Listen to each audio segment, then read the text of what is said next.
जय हिंद दोस्तों, स्वागत है आप लोगों का अजय सर जी यूट्यूब चैनल पर।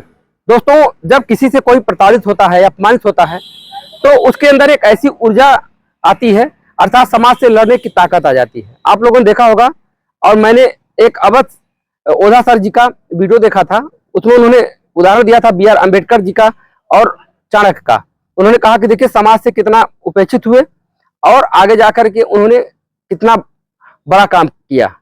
तो एक उनके अंदर ऐसी शक्ति होती है। उन्होंने कहा कि समाज में यदि कोई किसी से अपमानित है, अगर उसको वह मतलब महसूस करता है, बहुत से लोग होते हैं कि अपमानित हो जाते हैं लेकिन उनके अंदर उनका जमीर मर जाता है, लेकिन कुछ लोग ऐसे होते हैं कि जो कि उनके अंदर एक ऐसी मतलब शक्ति होती है, आंतरिक शक्ति होती है, जिसको लेकर के वह आगे बढ़ते हैं और समाज को एक नई दिशा देते हैं।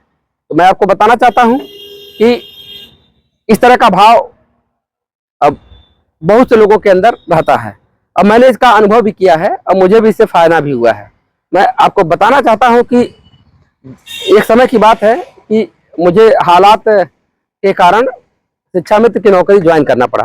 अब आपको बताना चाहता हूं, शिक्षा मित्र जो होते हैं 1 से 5 तक के लिए शिक्षक होते हैं, मतलब संविदा पे आधारित शिक्षक होते हैं, जो कि प्राइमरी विद्यालय में पढ़ाते हैं। और उनका मानदेय पहले 2250 था, फिर 2500 हुआ, 2500 से 3500 हुआ, वर्तमान में 10,000 रुपये है। लेकिन उस समय जब मैं कार्य कर रहा था तो 2250 से स्टार्ट किया था, 2250, 2500, फिर 3500 हुआ था।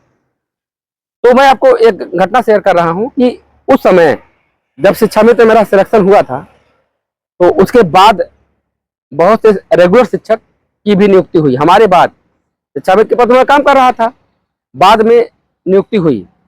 तो भाई अब रेगुलर टीचर हैं तो उनको सम्मान देना, जैसे कभी आते तो सर नमस्ते आदि करते थे। तो मैं यही एक चीज आपको शेयर करना चाहता हूं कि वहां आप देखा जाए तो सीनियर कौन है।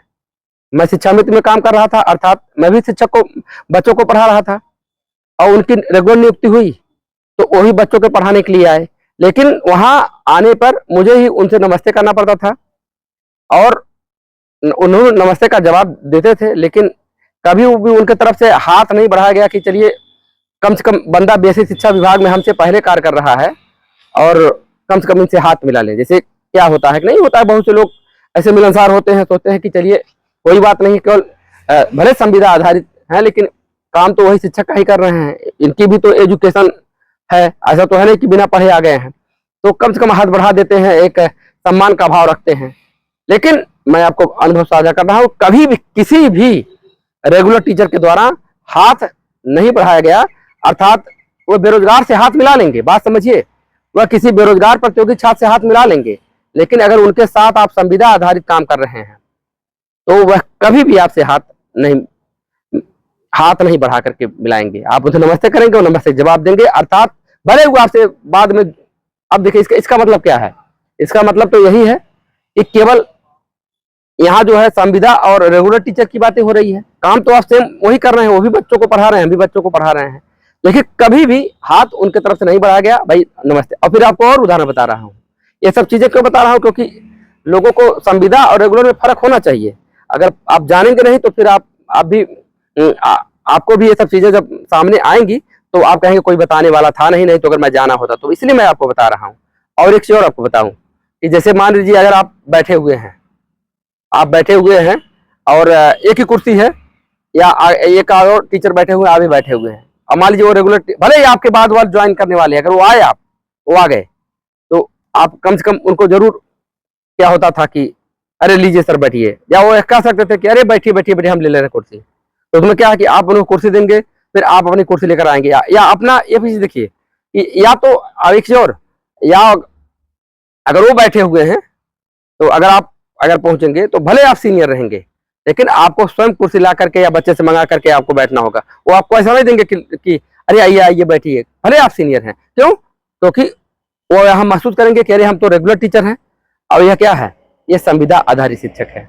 तो समाज में इस तरह का भाव चल रहा है। अब मैं आपको बता दूं, बाद में देखिए मैं रेगुलर टीचर ही बना, अब वर्तमान में फिर प्रमोशन हुआ, जूनियर में भी गया, और जूनियर जाने के बाद ARP का भी काम कर रहा हूँ वर्तमान। आपको पता है कि प्रत्येक ब्लॉक में जो है 5 विषय के शिक्षक ARP के रूप में नियुक्त किए हैं और बहुत सारा काम है। अगर आप विभाग में होंगे तो जानेंगे और नहीं होंगे तो किसी शिक्षक से पूछ लीजिएगा, मैं बताऊंगा तो बहुत वीडियो लंबा हो जाएगा।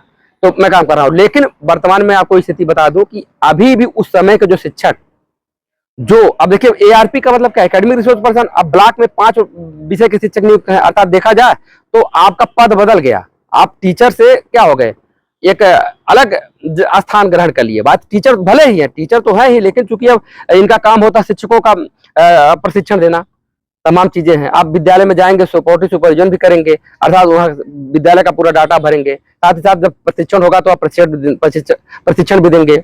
अब आपको इसे अलग चीजें थोड़ा सा है, लेकिन मैं आपको बता दूं कि उस समय के जो शिक्षक थे, जब जो आपको शिक्षा मित्र के रूप में देखे थे कि आप शिक्षा मित्र के रूप में थे, वो अभी भी आपसे हाथ नहीं मिलाएंगे।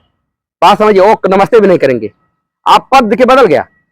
अब देखा जाए तो आप एक शिक्षक से क्या हो गए, आप थोड़ा सा ARP के पद पे आ गए, तो थोड़ा सा शिक्षक होते हुए भी आपने एक अलग लेवल पे पहुंचे हैं।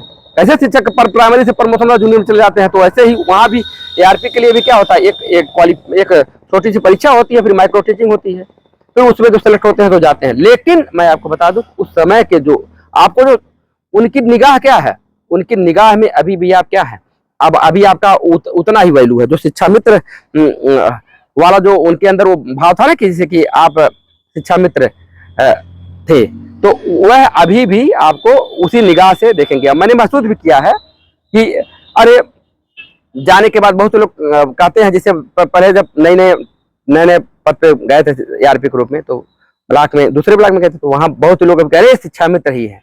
अरे पहले शिक्षा मित्र थे, शिक्षा मित्र थे, इसका क्या मतलब है?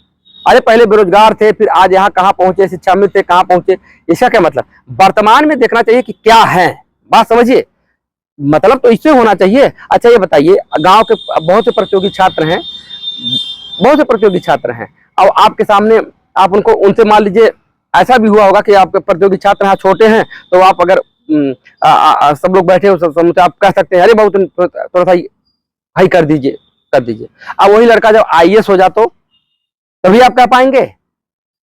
तो क्या है, तो कहेंगे अरे इनके तो साथ में खेले थे, अरे पानी ला पिला देते हैं हम, तो एक बार कहते थे पानी पिलाने के लिए इनको तो हम कई बड़ सामान करने के लिए कहे कि जाओ ठंडा लेते आओ, जाओ चाय लेते आओ। भाई अरे बात अलग है, लेकिन तो भाव बदल जाता है ना।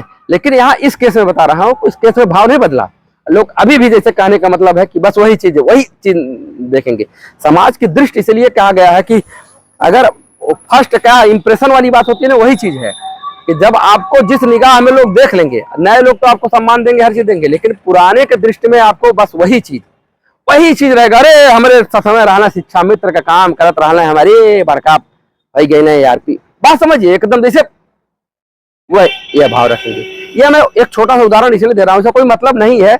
देखिए इन सबसे परे हो जाना भी एक समय होना चाहिए। अगर आप सोचेंगे तो टेंशन में रहेंगे, तमाम चीजें हैं। बस यही चीज है कि आप काम करते रहिए। इसलिए मैंने देखिए, मैं हमेशा अपने समय का सदुपयोग करता रहता हूँ। देखिए ये सब काम तो करता हूँ विभाग का, साथ ही साथ मैंने देखिए चैनल भी बनाया कि कुछ ऐसा अतिरिक्त काम करें जिससे कभी भी लोग तो देखेंगे नहीं, आपके जो उस तरह के लोग सोचते हैं, कभी भी निगाह में अगर आ गया, दिमाग में आ गया, या कभी भी एकाएक वीडियो आ गया, तो कम से कम देखे कहेंगे अरे, तो भले आपके सामने आपकी प्रशंसा नहीं करें, लेकिन वो देखेंगे कि हाँ ये बंदे में कोई दम था। तो उसी दम को प्रदर्शित करने के लिए आप फिर अपनी कहने का मतलब यह है कि आप हौसला रखिए, आगे बढ़ने का प्रयास करिए, कोई रोक नहीं सकता। आप अगर यहाँ तक पहुंचे हैं तो कहाँ तक बहुत आगे निकल सकते हैं। और सोशल मीडिया तो ऐसी चीज है कि किसको कहाँ से कहाँ पहुंचा दे। भाई अभी हम ही आगे निकल जाए, बहुत पॉपुलर हो जाए, तो लोग क्या करेंगे, लोग बुलाएंगे, कहेंगे कि कुछ स्पीच दे दीजिए, लोगों को मोटिवेट कर दीजिए।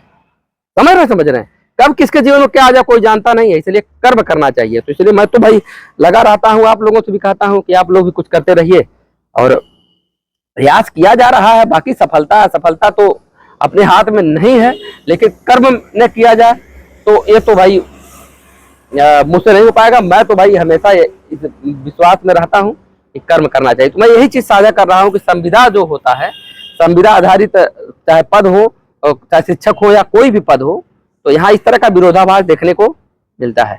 बाकी अब जिनकी मजबूरी रहती है, आर्थिक स्थिति गड़बड़ आती है, तो उनको करना ही पड़ता है। मैंने भी किया था, तो मैं इसका विरोध नहीं कर रहा हूँ। भाई परिस्थितियां हैं, परिस्थितियां क्या से क्या नहीं करवाती हैं। बात समझिए, परिस्थितियां किसको कहां से कहां लेकर जाए, तो वो सब चीजें हैं, लेकिन आगे अगर आदमी सोचेगा तो उस परिस्थितियों से मुकाबला करते हुए आगे निकल जाएगा। धन्यवाद।